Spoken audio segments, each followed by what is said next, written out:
Well, she's 17. She lives in Cork. Um, she has no brothers or sisters. Her mother died well, she lives with her father and her great-grandmother.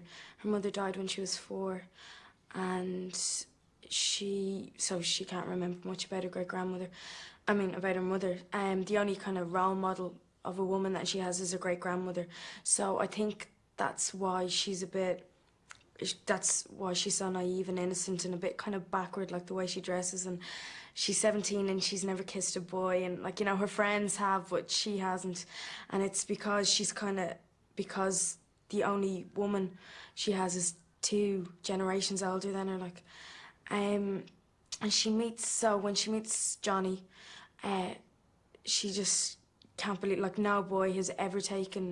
no person has ever taken this much interest in her before, and she's really flattered, and she just falls in love with him and believes everything he says. And he's got good intentions at the time, but whether he means to follow through, it's a different story. But so when he goes away, she finds out she's pregnant 4 months later and tells her dad. And her dad, he loves her so much, but he's so annoyed that it's against her religion and all that. So she kind of feels that she has to go and find Johnny to make everything okay. And she goes over to Birmingham to find him, but it's harder than what she thinks.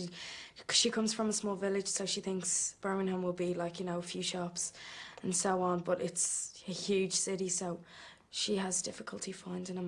Well, first, she believes everything he says, because she takes everyone on face value.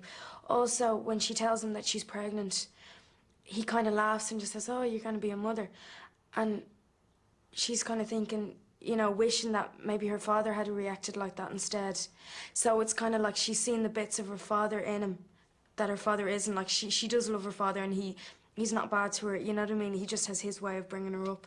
But I think that's one of the reasons why she likes him, and she doesn't really have anyone else, and he's just been really friendly. When I first got the part, we met and we'd talk about the character. So just talk about all her characteristics. And so then I was kind of getting myself into the frame of mind of her, because she's quite different to me. And then, we rehearsed the scenes, and if I had an idea I wanted to change, just say, I said, no, I don't think she'd do that. He'll listen. It's not just okay, this is the way we're going and we're not changing for anyone. He'll completely open-minded, and he'll think about it and say, okay, well, actually, if he disagrees, he'll just say, look, I don't think so. Or if he agrees, he might just say, oh, yeah, actually, maybe you're right. So it's really easy to work with him. And as well, if we're doing a scene and he wants something more, so he'll just say a few keywords, and then it gets you back on track, kind of. And he's really good to work with, and